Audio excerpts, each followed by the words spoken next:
What is going on, garden fans? Welcome back to the Permaculture Homestead. I am out at the project site today for a scheduled work day. This is all in preparation for a statewide agriculture and art tour happening here this weekend. That's June 5th and 6th. We're going to be doing tours at this farm. Now, if you're in the area or interested in coming, please follow the link in the description to the home page for the statewide ag and art tour. If you have any questions, please leave them below and I can help you direct you to where you need to go. Hey, I want to introduce you to Jana and Tracy. These are two of the sisters that help manage the farm. They're doing a great job here helping us wood chip the entire food forest. Kind of give us a clean, sterile look for tours this weekend. Now, the process kind of goes like this. I've come out here, I've mowed down all the weeds, I've scythed a lot of the clover, we've chopped and dropped all that nitrogen, all those green plants, and now we're putting a carbon source, the wood chips, over that nitrogen. In so doing, what we're basically doing is composting on site and creating soil for the long haul. Now, this is a process that we go through about twice a year, if you're interested in knowing how much time we put into it. This was about a 5-hour workday, so 2 times a year, 5 hours each day is all we're putting in to helping managing and building soil. This is actually a pretty quick process with all the help that we got. Now, this is important because, as you can see, this pile of wood chips has been dumped here by the city. So we are basically sequestering the city's carbon source on our food forest to create this green, lush foodscape that you see before you.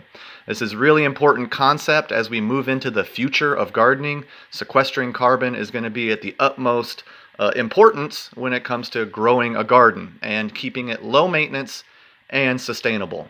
Now, I want to go back down to the bottom of the hill and give you a brief tour of this place, kind of an update of what you're going to be seeing this weekend.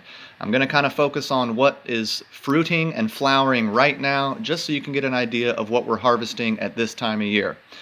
Starting here at the bottom of the hill, we've got this great patch of blueberries growing underneath our mayhaw trees, and they are definitely fruiting out and probably going to be ready here within the next week or two.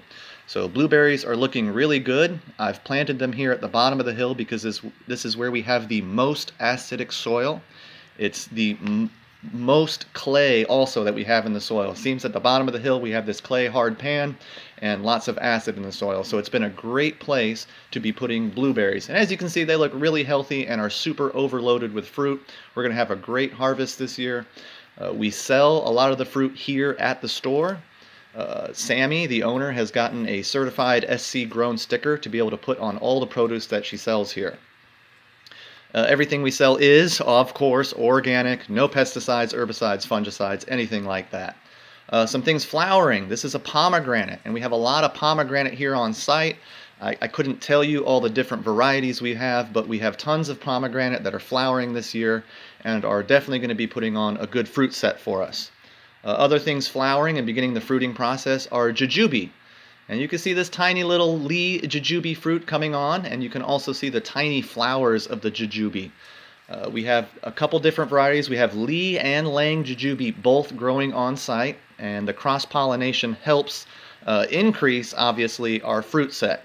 So here is a Lang jujube, also flowering, getting some cross-pollinated, and it's going to get, of course, loaded down with fruit this year.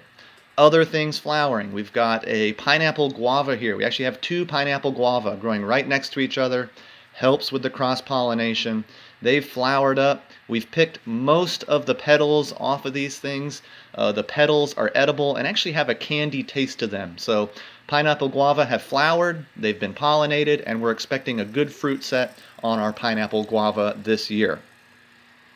Other things growing, fruiting, flowering for us right now are some nut trees. We have the hazelnuts, and these are actually hazelburts, hazelnuts crossed with a filbert, and they have catkinned, been cross-pollinated, and are now producing for us right now.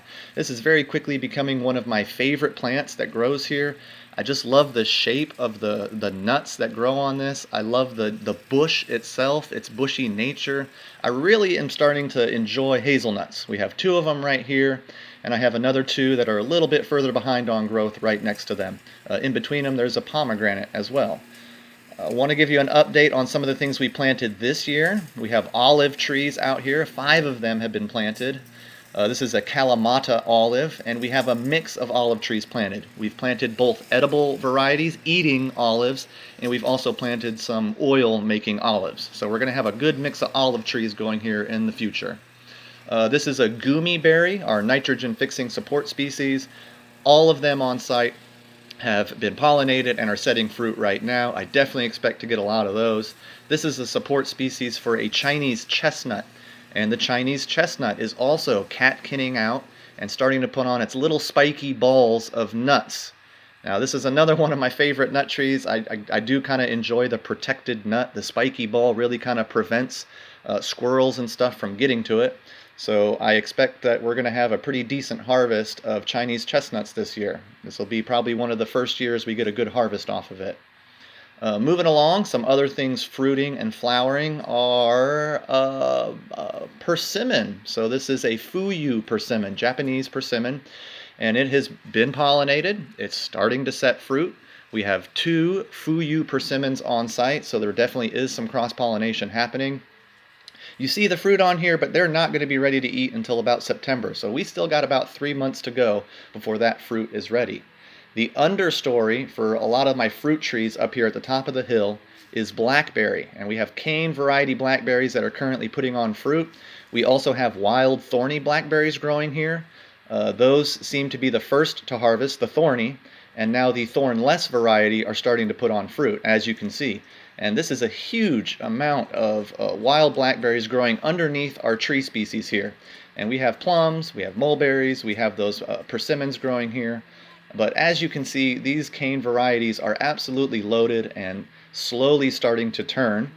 Sammy, once again, has been selling pints of blackberries in the farm. So come on in, check them out, grab some blackberries if you're interested.